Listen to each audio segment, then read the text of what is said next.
एक होतं पाटील, त्याला 7 मुलगे आणि 7 सुना होत्या. पाटल्याच्या घरची सारीच माणसे कामचुकार, खादाड आणि आळशी होती.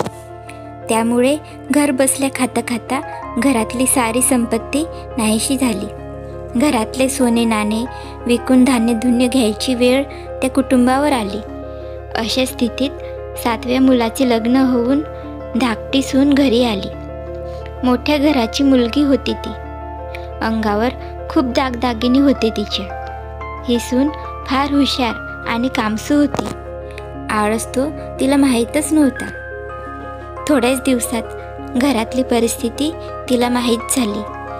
आपल्या घरातले दारिद्र्य घालवायचेच असा निश्चय तिने केला. ती सासऱ्याजवळ गेली आणि म्हणाली, मामंजी, मला घरातले हे दारिद्र्य पाहवत नाही.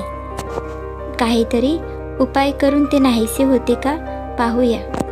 माझ्या माहेरचे दागिने आहेत, ते विकून त्या पैशातून पुढे काय करायचे ते पाहूया. तिने दागिने सासऱ्याचे स्वाधीन केले.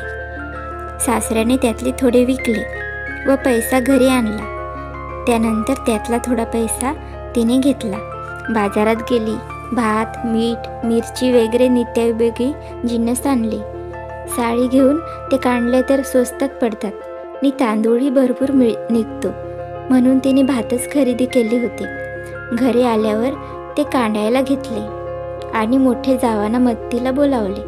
पण एक म्हणाली, माझे मूल रडते आहे. दुसरी म्हणाली, माझे धुणे पडले आहे. तिसरी म्हणाली, मला बरे वाटत नाही.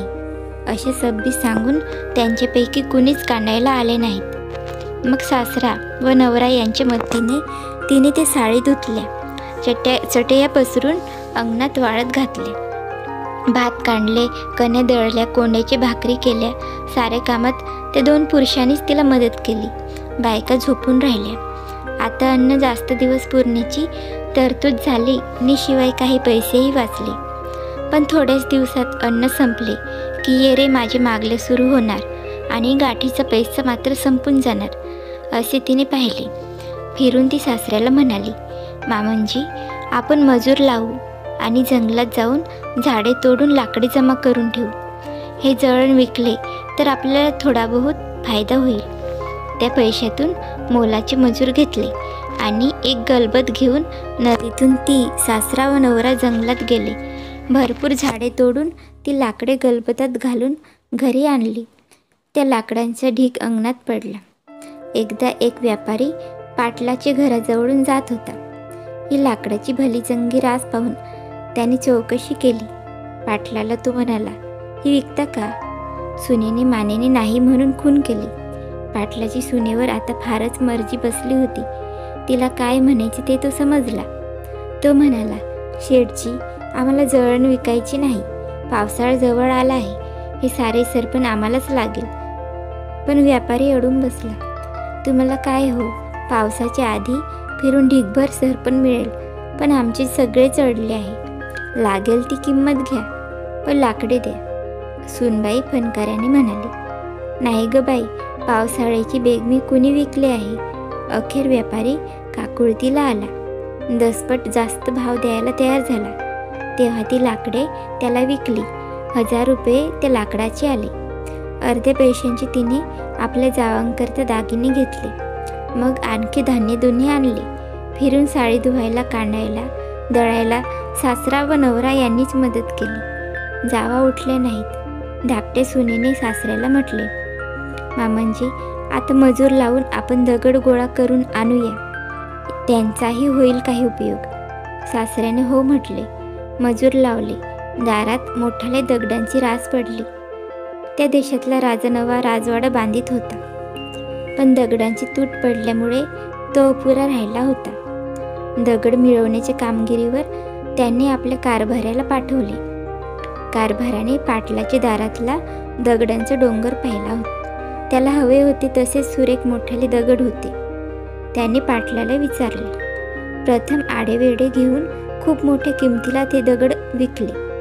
आता पाटलाच्या घरात सुबत्ता आली. सासऱ्याला धाकट्या सुनेला कुठे ठेवू आणि कुठे नको असे झाले. हे पाहून मोठ्या सुनांचा जळफळाट झाला.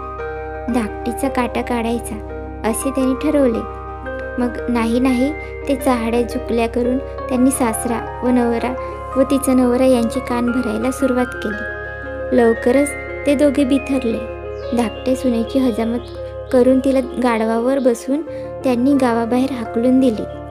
घराबाहेर पडताना धाकटीने थोडे पैसे आपल्या कनवटीला लावून ठेवले होते. लांब गेल्यावर ती गाढवावरून उतरली. तिने पुरुषाचा पोशाख केला आणि ते देशाच्या राजाकडे गेली व म्हणाली, महाराज, मला नोकरीला ठेवता का? राजाने तिला शिपाई म्हणून नेमले.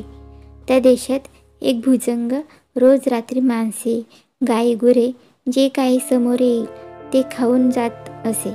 रोज रस्त्यात माणसांची व जनावरांची प्रेते पडलेली दिसत. हे कोण करते त्याचा पत्ता नव्हता.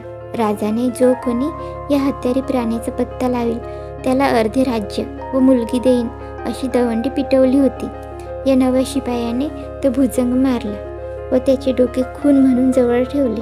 बाकीचे कुणी शिपाई म्हणत तो वाघ आहे, कुणी म्हणत ते भूत आहे. पण नवा शिपाई म्हणाला, महाराज, तो भुजंग आहे, मी तो मारला आहे. आता राज्याला उपद्रव नाही. भुजंगाची खून काय, त्याचे डोके पाहिले आणि खरोखरच त्या दिवसापासून राज्यातले भय गेले. राजाने आपली मुलगी व अर्धे राज्य नव्या शिपायाला दिले. पण नवा शिपाई म्हणाला, 12 वर्ष मला तुमच्या मुलीजवळ राहता येणार नाही. भुजंग मारल्यामुळे हे व्रत मला घ्यावे लागले आहे. इकडे धाकटी सून गेली. फिरून घरात आळस शिरला. लक्ष्मी ओसरली. मोठ्या सुनांचे कपट सासऱ्याला व नवऱ्याला कळले. ते दोघे धाकटीच्या शोधात गावोगावी हिंडू लागले. ते एक दिवस राजधानीत आले. ते आता भीक मागत होते. राजवाड्यात भीक मागायला सासरा आला तेव्हा नव्या राजाने ओळखले की हा आपलाच सासरा. त्याने त्याला वाड्यात बोलावले. स्नानाची सोय केली. उची पोशाख दिला. सुग्रास भोजन दिले. राहायला खोली दिली आणि आग्रहाने ठेवून घेतले. त्याचा पाहुणचार पाहून सासरा म्हणाला, अशीच माझी बडदास्त धाकटी सून ठेवीत होती. आता राजाने खोदून विचारले. तेव्हा म्हाताऱ्याने सारी हकीकत त्याला सांगितली. तेव्हा तो म्हणाला, तुमच्या धाकट्या मुलाला घेऊन या. म्हाताऱ्याने त्याला वाड्यात आणले. त्याचाही राजाने तसाच आदर सत्कार केला. त्याची सेवा केली. ते पाहून तो म्हणाला, माझी बायको अशीच माझी सेवा करीत असे. दुसऱ्या दिवशी तिने आपला पुरुषवेश टाकला आणि राजाला आपली खरी हकीकत सांगितली. पाटील व तिचा नवरा यांनीही तिला दुजोरा दिला. त्या स्त्रीचे धैर्य व चातुर्य पाहून राजाही गहिवरला. ती म्हणाली, महाराज, पुरुषवेश करून मी तुम्हाला फसवले, याची क्षमा करा. राजाने क्षमा केली. आपली मुलगी त्याने आता तिच्याच नवऱ्याला देऊ केली. राज्यही त्याला दिले.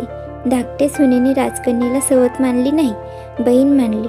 थोड्याच दिवसात राजा मेला आणि पाटलाचा मुलगा राज्यावर बसला. तुम्हाला ही कथा कशी वाटली ते कमेंट करून सांगा आणि अशाच नवीन गोष्टी ऐकण्यासाठी चॅनलला सबस्क्राईब करा. धन्यवाद.